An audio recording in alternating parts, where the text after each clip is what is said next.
invite everybody to take a deep breath, close your eyes, recall your graduate experience here at UPenn. If someone asks you, what were your experience like at UPenn as a graduate student? What would you say? Open your eyes. Today, I'm going to tell you my journey at UPenn as a graduate student. Last June, I received a phone call from a very special person, Dr. James Poesky, director of Positive Psychology program here. He was very enthusiastic. Congratulations, Dengting, you'll be accepted to the Positive Psychology at UPenn. I said, yes. And he said, I'm going to give you an assignment. He said, savor your success. I said, I can do that. So I was very excited when I attended the first class at UPenn. But 10 minutes later, 20 minutes later, my excitement was gone, replaced by fear, stress, anxiety, and overwhelmed. For the first time in my life, I learned a new term, imposter syndrome. And from that moment on, my whole graduate experience has been primed by that term. Every time I have a conversation with professor, with classmates, with my AI assistant instructor, with alumni, everybody look at me in this kind of sympathetic look. How are you doing? Are you struggling? Oh, it's a lot of work, right? I know it's hard. The more I hear it, the more nervous I got. I remember one day, as I tried to reduce my anxiety, I took the alumni's advice. I listed all the assignments and all the readings and the piles of books in front of me. Only got worse. I literally had anxiety attack. I couldn't even have a conversation at a dinner table with my family. I kept telling myself, I'm so busy, I'm stressed out, I'm anxious, I'm so overwhelmed. This is my family sitting here. I had a serious conversation with them.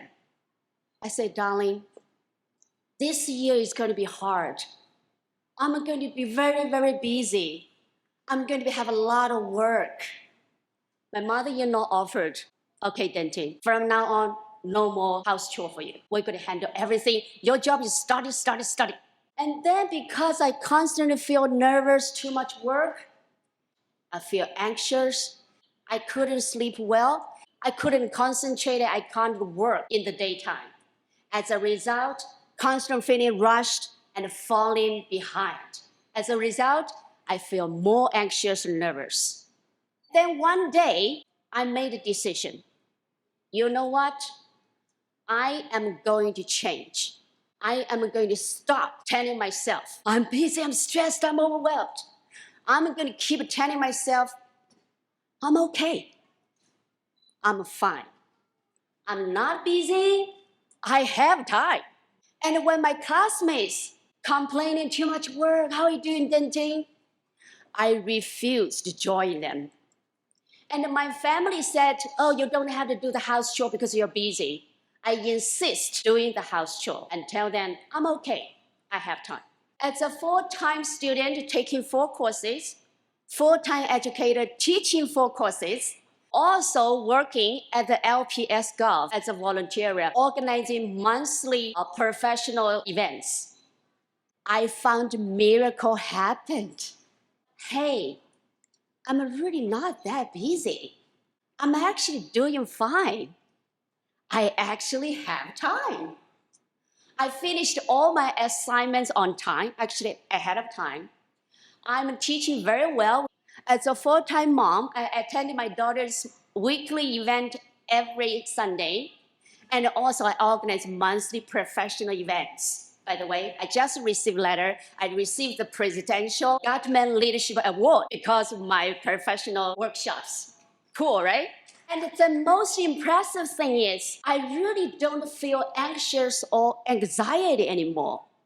As a matter of fact, my well-being has reached the highest level ever in my life.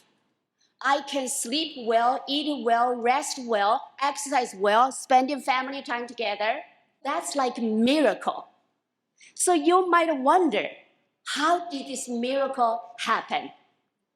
Dr. Albert Ellis, the famous positive psychologist, believes that it is not the actual experience that impact our feelings or emotions. It is our belief about that event that impact our feelings and emotions. Dr. Martin Seligman, the founder of positive psychology, also my professor here at UPenn, believes that we can change our experiences simply by change our way of saying, change our beliefs. And that's how miracle happened. Today, I share this experience with you, not to brag about my success or to show off my happiness or well-being, because I do believe everybody deserves higher well-being, and I also believe you can achieve higher well-being simply by change your way of saying, because saying is believing and believing is seeing. Thank you very much.